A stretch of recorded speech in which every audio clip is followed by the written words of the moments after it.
हमने विभिन्न प्रकार की आयोजनाओं के बारे में सुना होगा जो एक विशेष उद्देश्य के लिए बनाई जाती है।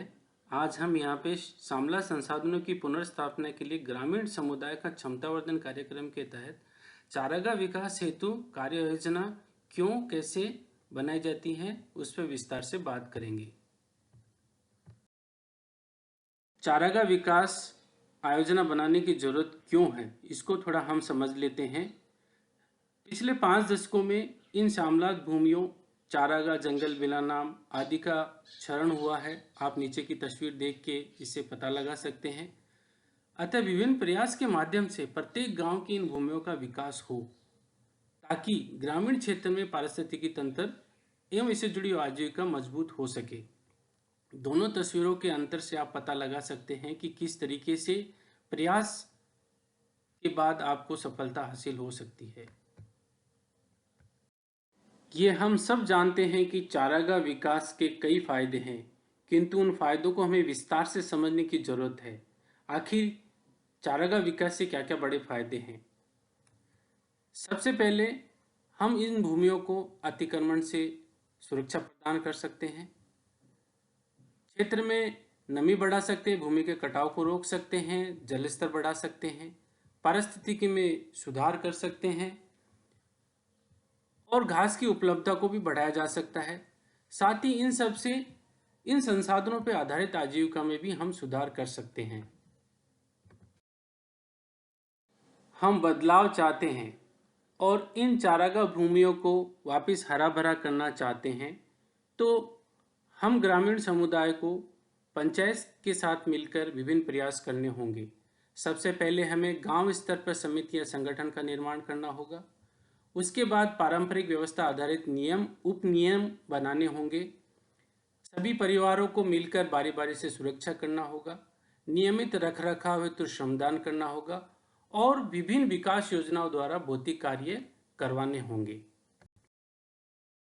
महात्मा गांधी नरेगा योजना में समुदाय की आम जरूरत को ध्यान में रखते हुए एक गांव में 4 काम का प्रावधान रखा है, जिसमें सर्वप्रथम चारागाह विकास को स्थान दिया है। दूसरे नंबर पे आदर्श तालाब निर्माण की बात है। तीसरे नंबर पे खेल मैदान निर्माण और चौथे पे शमशान घाट या कब्रिस्तान निर्माण।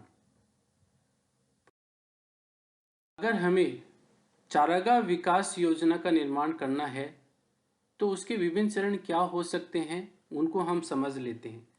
सबसे पहले हमें कार्य की आवश्यकता का आकलन करना होगा, स्थान का चयन करना होगा। साथ में ग्राम सभा में प्रस्ताव पारित करवाना होगा, कार्यों को जुड़वाना होगा। एक विस्तृत आयोजना बनानी होगी जिसमें नमी, भू जल संरक्षण, पुनः वनस्पतिकरण के कार्य होंगे। फिर उसके बाद हमें वित्तीय और प्रशासनिक स्वीकृति प्राप्त करनी होगी और एक क्रियान्वयन करने हेतु व प्रबंधन करने हेतु एक आयोजना का निर्माण करना होगा। अब हम चारागाह विकास हेतु किन किन गतिविधियों की आयोजना तैयार करें उसको चित्रों के माध्यम से समझते हैं। सबसे पहले हमें सीमा सुरक्षा के काम करने होंगे, जिसमें पत्थर की दीवार बना सकते हैं, वनस्पति की बाड़ बना सकते हैं, पशुरोधक खाई लगा सकते हैं। नमी संरक्षण हेतु हम ट्रेंचेस का निर्माण कर सकते हैं ताकि वहां क्षेत्र में घास, बीज, पेड़ पौधों को नमी मिल सके और वो फल फूल सके। नमी संरक्षण कार्यों के साथ साथ हमें मृदा के कटाव को रोकने के भी काम करने होंगे। अतः हम पत्थर के चेक डैम निर्माण करने का काम भी आयोजना में डाल सकते हैं। साथ में हमें पुनः वनस्पतिकरण के कार्य भी करने होंगे, जिसमें वृक्षारोपण, घास बीज रोपण आदि का काम हम शामिल कर सकते हैं। इसके बाद में हम छोटी छोटी कम लागत वाली जल संरचनाएं बना सकते हैं ताकि वहाँ पे आने वाले पशुओं को पीने का पानी उपलब्ध हो सके। आशा करते हैं आपको चारागाह विकास आयोजना कैसे बनाई जाए उसके बारे में कुछ समझ बनी होगी। बहुत बहुत धन्यवाद।